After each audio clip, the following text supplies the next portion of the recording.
Selamat datang di Bahas Buku. Hari ini kita bakal menyelami satu karya sastra Indonesia yang penting banget dan terus bergema.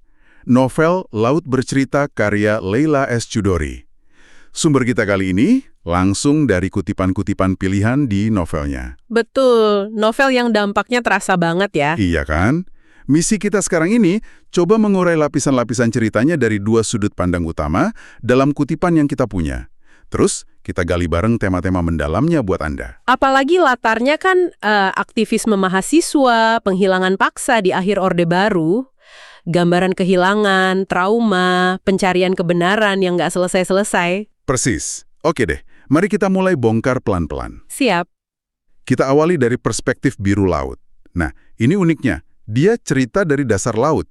Udah meninggal gitu. Iya, itu kerasa banget bedanya. Suara dari seberang. Dia kayak nginget-nginget momen terakhirnya. Diculik, disiksa, terus ya itu, dibuang ke laut. Deskripsinya itu, wah, hidup sekali. Detailnya itu ya. Iya, rasa asin darah di mulut, terus ada suara kepak sayap burung camar, ikan-ikan yang kayak ngeliatin dia dengan iba. Sampai dia nyium aroma masakan ibunya, dengar suara adiknya, sebelum akhirnya sadar. Dia udah nggak ada. Cara narasi laut dari alam baka ini langsung jadi semacam bingkai cerita ya. Iya. Ini bukan sekedar kilas balik biasa, Bukan. tapi kayak kesaksian langsung dari kedalaman. Itu bisa berarti harfiah laut, bisa juga kedalaman trauma tentang apa yang dialami. Penggunaan detail sensoris kayak gitu, rasa darah, aroma masakan, itu narik kita masuk ke pengalamannya, sekaligus ngegasin rasa kehilangan yang absolut. Bener banget. Bahkan momen kematiannya digambarin sunyi, seperti saat listrik mendadak mati. Ngena banget. Kuat ya? Nah, dari dasar laut itu, ceritanya lompat mundur ke Seyegan, Yogyakarta tahun 1991. Laut sama teman-temannya, Geng aktivisnya ya? iya, ada Sunudiantoro yang kalem, bijak, terus Daniel Tumbuan yang kritis tapi kadang agak teatrikal, ada Alex Prazon, fotografer dari Flores. Nah, mereka ini nemuin rumah hantu. Rumah hantu. Kedengarannya serem. Justru itu, rumah tua terpencil yang jadi markas rahasia kelompok aktivis mereka, Winatra namanya. Di sana juga ada Kasih Kinanti, atau Kinan. Dia ini logis banget, sering jadi penentu keputusan kelompok. Pentingnya lokasi tersembunyi ini ditekankan banget ya di kutipan. Di rumah hantu itu mereka bisa lebih aman buat diskusi strategi, ngerencanain aksi. Dan yang penting juga, baca buku-buku yang dilarang. Nah itu dia, buku-buku kiri, karya Pramudia Nantatual yang waktu itu kan, wah bahaya banget kalau ketahuan punya atau baca.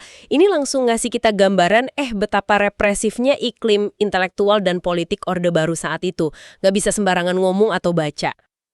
Laut kemudian ada momen ngobrol lebih dalam sama Kinan, waktu ngurusin penggandaan buku. Obrolan mereka ngalir aja, dari kesamaan latar belakang Solo, terus diskusi isu sosial, buku Pram yang dibaca diam-diam, sampai risiko jadi aktivis. Kita jadi tahu sedikit latar belakang keluarga mereka juga ya? Iya, ayah Kinan pegawai pegadaian, ayahnya Laut wartawan, ibunya punya catering. Laut juga nyebut adiknya, Asmara Jati. Kelihatan sayang banget dia sama adiknya. Terus ada pertemuan sama Bram, Arifin Bramantyo. Nah, ini tokoh kunci gerakan mereka. Bram ini salah satu motor Winatra dan Wirasena. Latar belakangnya menarik nih. Dia punya trauma masa kecil, ngelihat tetangganya, Mbah Mien, bunuh diri gara-gara utang lintah darat. Oh, itu pemicunya ya? Kayaknya gitu. Itu yang bikin dia gerak melawan ketidakadilan. Bram ini digambarin sebagai sosok intelektual yang udah diincer aparat dari SMA. Gara-garanya ya buku-buku berbahaya, kayak Marx, Tan Malaka, Pramudia. Udah ditandain dari dulu berarti? Iya, dan dia bahkan udah ngingetin Laut loh, soal kemungkinan ada pengkhianat di antara mereka. Peringatan dini yang ternyata, ya... Nah, ini penting nih. Kisah Bram sama Mbah Mien, terus ditambah pengalaman Laut sendiri sama Bu Ami. Guru SD-nya itu ya? Iya, guru SD-nya ya mewang gara-gara kebijakan bersih lingkungan terkait G30 SPKI, cuma karena ayahnya dituduh terlibat. Itu ngasih akar motivasi yang personal banget buat mereka. Jadi perjuangan mereka bukan cuma soal ideologi abstrak di buku. Tapi respon langsung ke ketidakadilan yang mereka lihat atau alami sendiri. Betul. Itu bikin karakternya kerasa dalam, nggak cuma jadi pion cerita politik. Dan peringatan Bram soal pengkhianatan itu juga jadi kayak benang merah ya yang terus kerasa sepanjang cerita laut ini. Suasana di rumah hantu Saegan jadi makin rame waktu datang kelompok seniman Taraka. Ada Abiasa, Hamdan Murad, Coki Tambunan. Mereka diundang Kinan buat bikin mural. Oh, yang bagian seni-seninya itu? Iya, disinilah Laut ketemu Ratih Anjani, anggota Taraka. Laut langsung kayak, wah, terpikat gitu. Apalagi sama lesung pipitnya Anjani pas senyum. Klise mungkin, tapi ya, namanya juga cinta pandangan pertama kali ya. Bisa jadi. Terus, lingkaran inti Laut sendiri makin jelas kan? Ada Sunu si bos bijak, Alex si fotografer yang suaranya bagus itu, Daniel si bungsu, atau dijuluki filsuf bejat gara-gara manja dan katanya sering gonta-ganti pacar. Haha, julukannya unik-unik ya. Terus ada Gala Pranaya, sang penyair, yang jadi mentor Laut nulis. Latar belakang mereka kan macam-macam tuh. Keluarga Sunu ada kaitan sama G30S, orang tua Daniel cerai, Alex dari Flores. Itu bikin dinamika kelompok Winatra jadi berwarna. Tapi nggak semua mulus kan? Ada sosok yang agak beda. Nah, itu dia. Naratama atau Tama, mahasiswa FISIP seangkatan Kinan. Dia ini kontras banget. Skeptis, sinis, kadang dianggap cari perhatian sama teman-temannya. Mulai kerasa ada kecurigaan dari kelompok inti Laut ke Tama. Apalagi dia sering kritik atau ngeremehin Bram sama strategi mereka. Kehadiran Tama ini langsung nambah elemen ketegangan internal ya. Kayak ngonfirmasi peringatan Bram tadi soal potensi pengkhianatan dari dalam.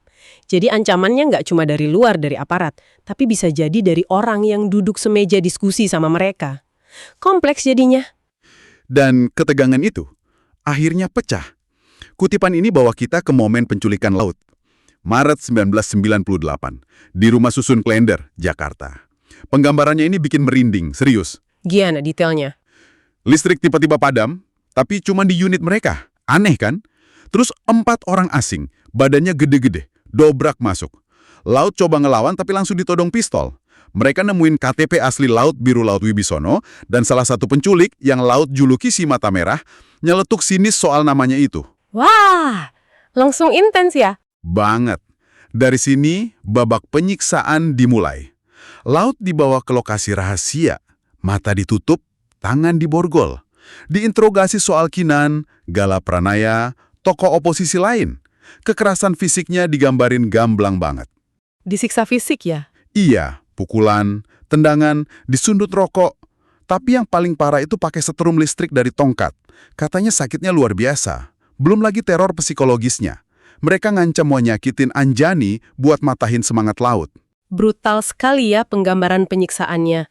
Tujuannya jelas bukan cuma cari info, tapi ngancurin mental dan fisik korban. Yang bikin tambah ngeri, para penyiksa ini tahu detail keluarga Laut. Itu dia. Nama bapak, ibu, asmara, kerjaan mereka, bahkan lokasi rumah dan kampus asmara disebut-sebut.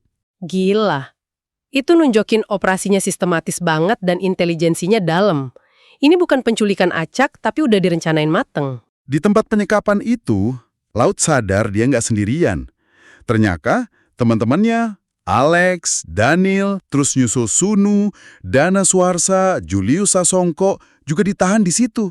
Di sel-sel sempit, deketan, di ruang bawah tanah yang sama. Kondisinya gimana di sana? Parah, gelap total, pengap. Terus mereka dipaksa dengerin musik house 2 nada yang kenceng banget, non-stop. Sampai si Daniel nyebutnya musik dungu. Tapi ya, di tengah siksaan itu ada momen-momen singkat mereka saling nguatin lewat celah trali. Ada juga satu penjaga yang mereka julukin lelaki Seibo karena pakai penutup muka. Si Seibo ini gimana? Dia kadang nunjukin sedikit kebaikan semu gitu, ngasih sarung atau nawarin rokok. Tapi ya, tetap aja dia bagian dari sistem penyiksaan itu. Salah satu momen paling bikin nyesek itu pas Sunu dibawa keluar ya? Iya, dan dia nggak pernah balik lagi. Selnya Sunu itu kemudian diisi sama Naratama, si Tama tadi. Ternyata dia juga ditangkap. Ini bikin Laut sama yang lain bingung, sedih, sekaligus ya bertanya-tanya. Ini penangkapan Tama beneran apa gimana? Muncul lagi kecurigaan itu ya? Iya. Terus pengkhianatan lain kayak terkonfirmasi gitu. Pas Laut disiksa di atas balok es, sampai badannya biru kedinginan. Dia ingat Gusti Suroso. Gusti Suroso siapa lagi? Kawan mereka juga, yang sering nawarin barang elektronik murah, kadang ikut kegiatan mereka juga, ternyata si Gusi ini terlibat dalam penangkapan. Bahkan motret Laut pas lagi nggak berdaya di atas balok es itu. Laut nangis, tapi katanya bukan karena sakit fisiknya. Tapi karena sakit hati dikhianati ya. Persis, pedih banget rasanya dikhianati orang yang dianggap kawan. Tema pengkhianatan ini jadi pukulan telak ya. Kayak yang Bram ingetin di awal, pengkhianat bisa datang dari lingkaran terdekat. Ini ngancurin fondasi solidaritas dan kepercayaan yang jadi modal utama aktivis kan? Udah ngeri ancaman dari negara, ditambah tusukan dari belakang oleh kawan sendiri, itu beban psikologisnya berat banget pasti. Akhirnya, setelah berhari-hari disiksa, Laut dibawa keluar sel sama si mata merah dan satu orang lagi yang dia juluki manusia pohon. Di mobil, mata Laut nggak ditutup. Dia dengar si mata merah ngomong sinis, "Kami bawa kau ke laut sesuai namamu, ke kuburanmu." Ya Tuhan. Kutipan dari sudut pandang Laut ini ditutup dengan bayangannya tentang debur ombak, aroma laut, ikan-ikan yang seolah nyambut dia di dasar laut yang sunyi. Tragis banget akhirnya. Bikin merinding ya, suara dari kedalaman yang benar-benar dalam. Oke, itu tadi suara Laut dari kedalaman. Nah, sekarang gimana nasib orang-orang yang dia tinggalkan? Kita pindah nih ke sudut pandang Asmara Jati, adiknya Laut. Ini udah sekitar 2 tahun setelah Laut hilang, jadi tahun 2000, dengan penyangkalan. Setiap minggu sore, ibu sama bapaknya tetap masak tengkleng. Makanan kesukaan Laut itu ya? Betul, terus lagu Blackbird The Beatles diputar dari piringan hitam. Dan yang paling bikin sesek itu, selalu ada 4 piring tertata di meja makan. Seolah-olah Laut, ya bisa pulang kapan aja gitu. Ritual mingguan ini luar biasa ya, gambarin apa yang disebut psikolog ambiguous loss. Kehilangan yang ambigu. Ketika nasib seseorang nggak pasti, hidup atau mati, keluarga itu kayak kejebak di limbo. Nggak bisa berduka sepenuhnya ya. Nah banget, nyapin piring buat Laut itu jadi semacam mekanisme pertahanan diri dari kehampaan. Walaupun mungkin secara rasional mereka sadar, ini luka psikis yang dalam banget buat keluarga korban penghilangan paksa. Asmara sendiri dia kan udah jadi dokter muda ya. Dia berusaha nyimbangin kerjaannya sama tanggung jawab ngurus orang tua yang rapuh. Dia juga aktif nyari kakaknya dan 12 aktivis lain yang hilang bareng Komisi untuk Orang Hilang dan Korban Tindak Kekerasan, Kontras. Kontras ya, lembaga yang gigih banget dampingin keluarga korban waktu itu. Ya, dia kerja bareng pengacara LBH, Aswin Pratama. Terus suatu hari, Anjani datang ke Kontras, bawa kabar dari Bu Arung, ibunya Sunu. Ibunya Sunu yang pembatik itu. Nah iya, Bu Arum ini nemuin gambar kupu-kupu muncul tiba-tiba di kain mori yang lagi dia kerjain, padahal dia nggak gambar itu. Bu Arum yakin banget itu tanda Sunu masih hidup, ngirim pesan lewat batik. Wah, Asmara jadi merasa getir gitu. Di satu sisi dia paham keputusasaan Bu Arum, tapi di sisi lain dia ngelihat gimana harapan kayak gini malah bisa nyusahin keluarga buat terima kenyataan pahit. insiden kupu-kupu batik itu nyentuh banget ya, sekaligus kompleks secara psikologis. Buat keluarga kayak Bu Arum, dalam putus asa, tanda sekecil apapun bisa jadi pegangan harapan. Sementara buat Asmara, yang mungkin lebih rasional karena latar medisnya, itu kelihatan kayak penyangkalan yang memperpanjang penderitaan. Nggak ada yang salah atau bener juga sih ya? Nggak ada. Ini cuma nunjukin betapa rumitnya dampak psikologis penghilangan paksa ke orang-orang terdekat. Asmara juga ingat lagi kesaksian Alex Prazon di Kontras. Alex kan salah satu yang selamat tuh. Dia cerita detail penangkapan, penyiksaan yang dia, Laut, Daniel alami. Termasuk metode setrum, semut rangrang, itu. Mengerikan ya detailnya. Alex juga cerita gimana dia dilepasin. Dikasih tiket pesawat ke Flores, tapi diancam dan diawasin ketat selama di pesawat. Kesaksian Alex ini penting banget buat negasin pola kekerasan yang sistematis dan nasib gak pasti mereka yang gak kembali. Kesaksian penyintas kayak Alex, terus ada Coki, Abi, Hamdan, Daniel juga, meskipun Daniel katanya lebih tertutup ya karena trauma, itu emang krusial banget. Jadi bukti langsung pola penculikan, penyekapan, penyiksaan yang terjadi. Tapi di saat yang sama kita juga lihat betapa dalamnya trauma yang mereka bawa. Hidup dengan ingatan itu ya? Iya, hidup dengan ingatan mengerikan itu, kadang ditambah rasa bersalah karena selamat, sementara teman-temannya hilang. Itu gak gampang. Titik balik yang bikin miris itu datang di tahun 2000. Aswin nugasin Asmara, Coki, sama Alex ke Pulau Seribu. Pulau Seribu? Ngapain? Karena ada laporan penemuan sejumlah tulang belulang manusia di sana. Mereka ketemu Pak Hasan, nelayan setempat. Nah, Pak Hasan ini ngasih kesaksian penting. Dia pernah lihat kapal yacht mewah buang beberapa tong berat isi semen ke laut. Sekitar tahun 1998, pas para aktivis mulai hilang. Tong isi semen, astaga. Mereka juga datengin lokasi penemuan tulang itu di Pulau Panjang. Penemuan tulang di Pulau Seribu ini ngubah arah pencarian drastis ya.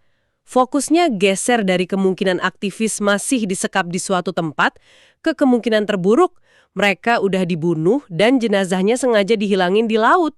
Cerita Pak Hasan soal tong semen itu nambah ngeri skenarionya, memperkuat dugaan ada upaya sistematis buat ngilangin jejak kejahatan. Di tengah pencarian yang getir ini, Asmara juga kayaknya bergelut sama perasaannya sendiri ya.